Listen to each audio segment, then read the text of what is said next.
Hay dos requisitos fundamentales para hacer un buen marketing, ¿no? Y cuando hablamos de un buen marketing nos referimos a que todos ganen, ¿no? Tanto la empresa como el cliente, ¿no? ¿Cómo va a ganar la empresa? Pues con la rentabilidad que hemos estado platicando, ¿no? Entonces, si yo como organización no soy capaz en este momento de ofrecer ese valor agregado, ese valor genuino que dice Kotler a mis clientes, pues obviamente que con todo esto que está sucediendo, pues va a ser mucho más difícil que tenga yo una credibilidad ante ellos, ¿no? Entonces, esa es la parte de valor. Entonces, cuando yo me refiero y hablo de que todos ganan con un buen marketing, pues es que los clientes obtengan ese valor que están buscando y de manera recíproca la empresa pueda generar esa rentabilidad en base a esos clientes que tienen. Obviamente, si ustedes ahorita antes de la pandemia tenían, por decir algo, 500, 1000, 10,000 clientes, dependiendo del tamaño de su organización, pues mucho de la rentabilidad que ustedes proyectaron el año 2019 se va a ver afectada. Evidentemente, estos 4 meses donde ustedes no han recibido cuotas, pues obviamente les va a pegar en esa rentabilidad. Entonces, ¿qué es lo que tenemos que hacer? Bueno, enfocarnos en darle ese valor a los clientes para seguir ganándonos su confianza. Porque la otra parte es que si nosotros perdemos de foco estos dos elementos, pues estamos hablando de arte o ficción, ¿de acuerdo? Entonces no podemos dejarlos pasar. Es muy importante que nosotros tengamos en cuenta el valor que le vamos a ofrecer a los clientes, porque eso nos va a permitir cuidar la rentabilidad que de por sí ya en estos momentos está golpeada, ¿de acuerdo? Otra cosa que yo necesito hacer es hacer una exploración, y esta exploración tiene que hacerse en dos sentidos. Por un lado, tengo que explorar el mercado y por otro lado, tengo que explorar mi entorno. ¿Cómo exploro el mercado? Bueno, ¿cuáles son las tendencias que ahorita hay en el mercado? ¿De acuerdo? ¿Cuáles van a ser las actividades que de alguna manera van a seguirse desarrollando? ¿Cuáles no? Porque habrá unas que por obvias razones no se van a poder hacer, pero bueno, sin embargo, hay que observar qué es lo que está pasando a mi alrededor, ¿no? Les comento, por ejemplo, en Colombia, apenas acabo de ver que en salas donde se hace fitness, están generando unas mini cabinas, ¿sí? Que son, hagan de cuenta que son como unas lonas transparentes, obviamente, en donde las personas llegan y se meten a su cuadrito donde van a hacer su disciplina y cada uno de los clientes, cada una de las personas que está inscrita en la clase de fitness, tiene su cubículo, digámoslo así, transparente, donde puede ver al profesor y donde el profesor puede verlas a ellas, ¿no? Entonces, bueno, estas son medidas que se están haciendo en Colombia. Yo ignoro si en México están haciendo algo similar, pero bueno, se me hace una tendencia que de alguna manera va a generar confianza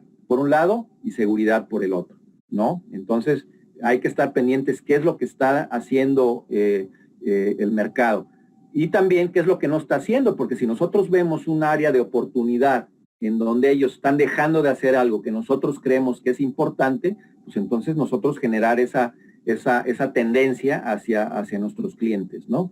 Y por otro lado, la amplitud, ¿no? ¿Cuál es la amplitud de esas tendencias, ¿no? Y cuando me refiero a amplitud, es decir, bueno, ¿hacia quién va dirigido, ¿no? En este caso, por ejemplo, del ejemplo que les estaba yo comentando de Colombia, bueno, va dirigido a la población de fitness. Pero obviamente esta medida que ellos tomaron, pues también la pueden hacer las de yoga, también las pueden hacer a lo mejor la gente de algún arte marcial particularmente. Obviamente, pues no se puede hacer para natación. Entonces, debemos de ver qué tendencias pueden de alguna manera hacer generar hacia dónde pueden llegar, hasta dónde pueden llegar, ¿de acuerdo? Entonces, cuando me refiero y hablo de amplitud, me refiero a eso, ¿no? Hasta dónde podemos llegar, ¿no? Se me ocurre, por ejemplo, la gente de la tercera edad, que es es uno de los segmentos más vulnerables con esto de la pandemia. Bueno, yo creo que es un segmento a donde nos tenemos que esforzar por dar una mayor confianza y una mayor seguridad, ¿de acuerdo? Entonces, eso es lo que tendría yo que hacer con la parte de explorar mi mercado. ¿Cuál es la siguiente parte que tengo que hacer? Tengo que explorar mi entorno, ¿de acuerdo? Y cuando me refiero al mi entorno es, bueno, hacia adentro. ¿Qué es lo que está pasando adentro? O más bien, ¿qué es lo que quiero que pase hacia adentro? ¿No? ¿Cuáles son las necesidades que necesito yo cubrir para, insisto, y a lo largo de la plática voy a estar repitiendo esto. Ahorita el cliente lo que necesita son dos cosas. Es sentirse seguro, ¿sí? De que ellos pueden, él o ellos, cuando me refiero a los clientes, pueden ir a la instalación, sentirse seguros. Y la otra parte es tener confianza. ¿Confianza en quién? En nosotros, en la organización.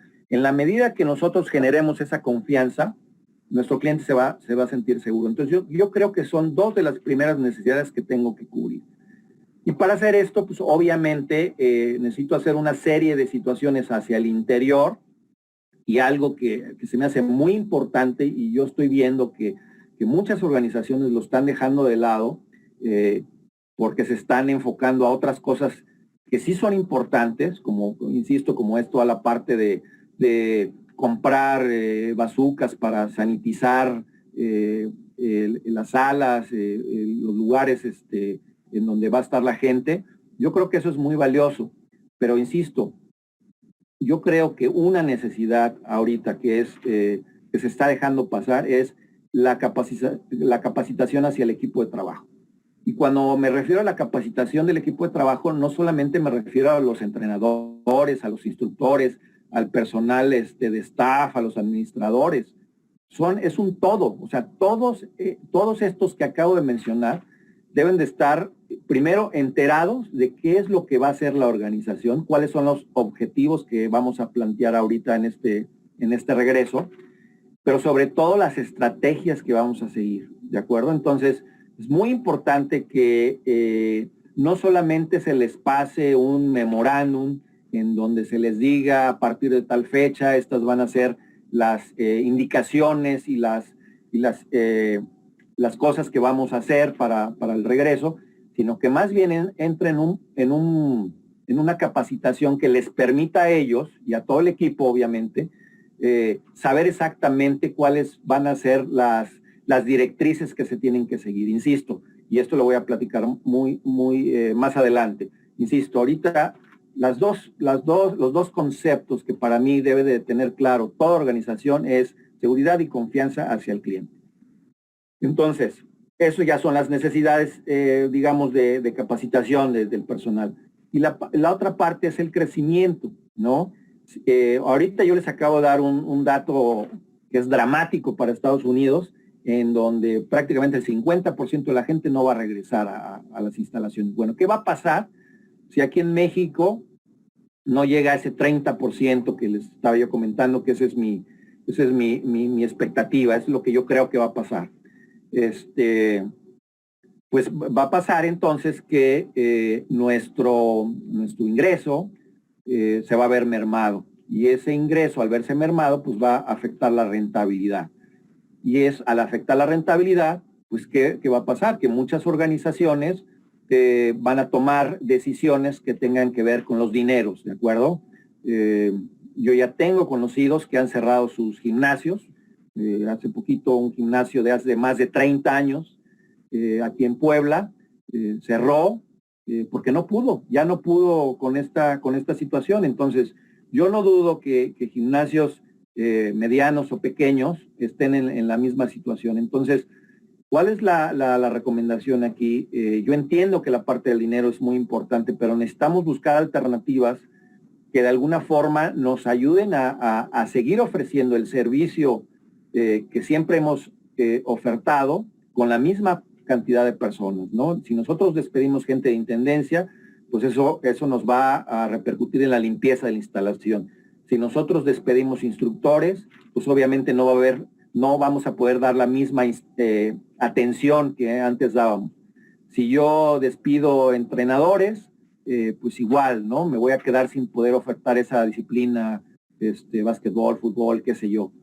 Si despido administrativos, bueno, pues de igual manera, el trabajo va a ser prácticamente el mismo, pero con menos gente. Entonces, sí las organizaciones tienen que hacer una buena exploración hacia adentro para ver en dónde sí y en dónde no se pueden hacer ese tipo de ajustes, que desafortunadamente yo creo que muchas organizaciones lo van a tener que hacer porque no tienen la capacidad o no han tenido la capacidad para solventar toda esta pandemia, ¿no? Y eso lo hemos visto, bueno, con el cierre de muchos negocios a lo largo de estos 4 meses que hemos estado confinados. Entonces, estas dos cosas, importante, explorar el mercado y explorar el entorno, ¿de acuerdo? Ahora vamos a entrar en una parte que tiene que ver con los entrenadores. Y esta parte para mí es básica porque el entrenador hoy en día va a jugar un papel importantísimo en cualquier negocio que tenga que ver con la actividad física y el deporte, ¿no? Entrenadores, entrenadoras, instructoras, va a ser una parte fundamental. Y cuando me refiero a una parte fundamental es simple y sencillamente porque son las personas que tienen mayor contacto con nuestros usuarios, con nuestros clientes, ¿no? A lo mejor, obviamente, la persona que está en la entrada, pues es la persona que tiene contacto con todos, ¿no? Pero bueno, finalmente ese contacto tiene que ver con un acceso a la instalación, en donde muchas veces la comunicación que pudiera haber entre estas personas, pues no pasa más allá de un par de minutos, ¿no? Y si hay cola, pues menos tiempo. Entonces, el entrenador es el que realmente pasa mucho mayor tiempo con cada uno de nuestros clientes. Entonces, ¿cuál debería ser un enfoque en el que debemos de transmitir a todos nuestros entrenadores e instructores, él o ellas, según sea el caso? Pues bueno, lo primero es tenemos que personalizar las experiencias de nuestros clientes, ¿sí? O de tus clientes. Entonces, hace un momento yo les decía que el uso del CRM, de una base de datos, nos va a ayudar a llevar un control muy específico de cada una de las actividades que cada uno de estos clientes hace, ¿no? Entonces, cuando yo me refiero a personalizar las experiencias de tus clientes, me refiero a eso. El cliente, todos los clientes se inscriben a un gimnasio, a un club, a una escuela deportiva, porque tienen un objetivo. Todos tienen un objetivo. Nadie se inscribe porque un día se levantó y dijo, hoy me voy a inscribir al gimnasio. No. Todos y cada uno de ellos se inscribe porque tiene un objetivo. Y esos objetivos son muy variados. Tenemos desde la persona que quiere socializar, que es muy válido, hasta la persona que quiere mejorar de manera física, aumentar masa muscular, bajar de peso. Hay otros que nos gusta correr, entonces queremos ponernos en forma para correr un medio maratón, un maratón. Entonces, todos nuestros clientes tienen objetivos, ¿no?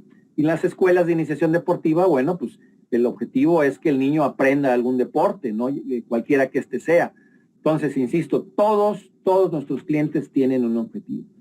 Entonces, lo que nosotros tenemos que hacer es personalizar la experiencia que cada uno de ellos va a tener en nuestra instalación y que vaya de acuerdo a los objetivos que ellos quieren cumplir. Y voy a tratar de dar algunos ejemplos en diferentes escenarios para que se puedan identificar ustedes si son entrenadores, administradores de alguna instalación o instructores, qué sé yo. Entonces voy a tratar de dar varios ejemplos. Entonces vamos a suponer que ustedes son instructores en un gimnasio, ¿no?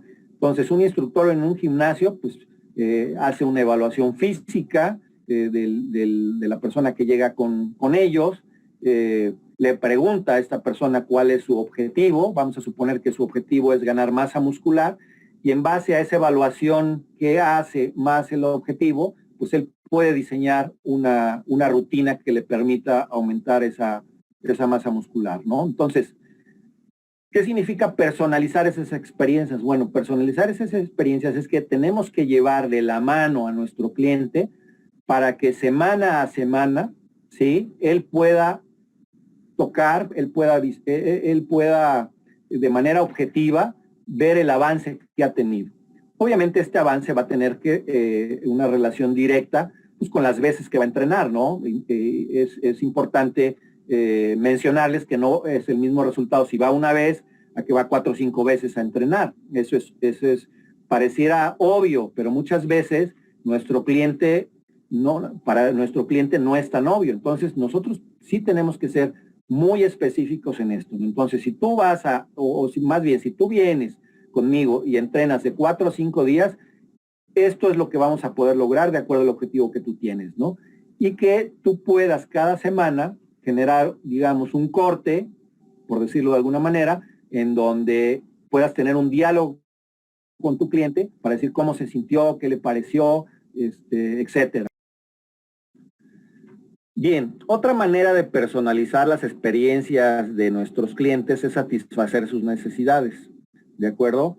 Y estas necesidades pueden ser de muchas formas, ¿no? Se me ocurre una muy sencilla, ¿no? Ya hablamos de las necesidades de la gente que está haciendo algún tipo de actividad, pero ¿qué pasa, por ejemplo, en una escuela de taekwondo, donde el papá o la mamá lleva al niño a la escuela, ¿sí? Y muchas de ellas pues se quedan ahí a ver la clase, ¿no? Muchas veces nosotros ponemos unas sillas ahí para que el padre de familia pueda estar observando la clase, ¿no? Nos hemos preguntado alguna vez si estas personas que se quedan ahí tienen alguna necesidad. A lo mejor valdría la pena explorarlo y nos vamos a dar cuenta que evidentemente tienen alguna necesidad, ¿no? Y si se quedan ahí es porque a lo mejor hacen más tiempo en ir y regresar a su casa y que quedarse ahí a esperar a que el niño termine su clase de taekwondo, de básquetbol o de fútbol o qué sé yo. Entonces, si observamos que estas personas se quedan ahí, ya sea el papá, la mamá, esperando al niño, bueno, a lo mejor conocer alguna cuestión que ellos pudieran necesitar, ¿no? Se me ocurre que a lo mejor tú tienes internet y a lo mejor el papá puede estar trabajando ahí haciendo uso del internet que tú tienes ahí, ¿no? O la mamá a lo mejor quiere leer, entonces poner revistas, ¿no? Revistas de temas que pudieran resultar de interés para la mamá, qué sé yo. Necesitamos saber, ¿sí? Insisto, y si no lo han hecho, yo creo que sería un buen ejercicio acercarse a estos padres de familia que están esperando a sus hijos y tratar de satisfacer una necesidad para ellos en ese momento, ¿de acuerdo? Bien, entonces, esto que yo les estoy comentando, lo tenemos que convertir a indicadores, ¿sale? Y estos indicadores, permítanme aquí que Y estos indicadores, ¿para qué nos van a ayudar? Estos indicadores nos van a ayudar a llevar un control, ¿de acuerdo? Entonces, aquí les pongo yo, necesitamos generar indicadores, ya que el cliente y sus experiencias serán el centro de nuestro modelo de negocio, ¿no? Y estos indicadores deben de estar orientados hacia la experiencia del cliente, aspectos que influyan sobre esa experiencia, ¿no? Entonces, lo que queremos es medirlos. ¿Por qué? Porque es la manera en que nosotros vamos a conseguir un equilibrio entre lo que el socio necesita, nuestro usuario, nuestro cliente, y lo que el club les está brindando, ¿no? Y ese indicador, ¿no? Muchas veces hay algunas instalaciones donde tienen no quiero decir marca, pero una tableta, ¿sí? Una tableta en donde ponen 3 o 4, 5 caritas, ¿no? Entonces, ¿cómo fue el servicio que recibiste hoy, no? Entonces, si el servicio fue muy bueno, hay una carita verde sonriendo, entonces le picas a la carita y es una manera de decirle a la organización cómo te pareció el servicio en ese momento. O de la manera contraria, bueno, hay una carita en rojo con los labios hacia abajo, ¿no? Si le picas ahí, bueno, la gente que revisa toda esa parte pues, se da cuenta que el servicio no fue lo más idóneo. Entonces, yo siempre recomiendo el uso de indicadores. ¿Por qué? Porque es la única manera en que nosotros vamos a saber si lo que nosotros estamos implementando está funcionando o no. Porque muchas veces podemos tener una gran idea y decimos, esto les va a fascinar a mis clientes, y cuando ya la llevamos a la práctica, pudiera ser que por un error de implementación o por un error de entendimiento por parte de la gente que lo implementa, no se da de la manera en que nosotros lo ideamos. Y entonces lo que nosotros estamos proyectando no es exactamente lo mismo que pensamos en un inicio. Entonces, estos indicadores nos van a servir precisamente para eso, ¿no? Para ir midiendo qué es lo que pasó, ¿de acuerdo? Bien.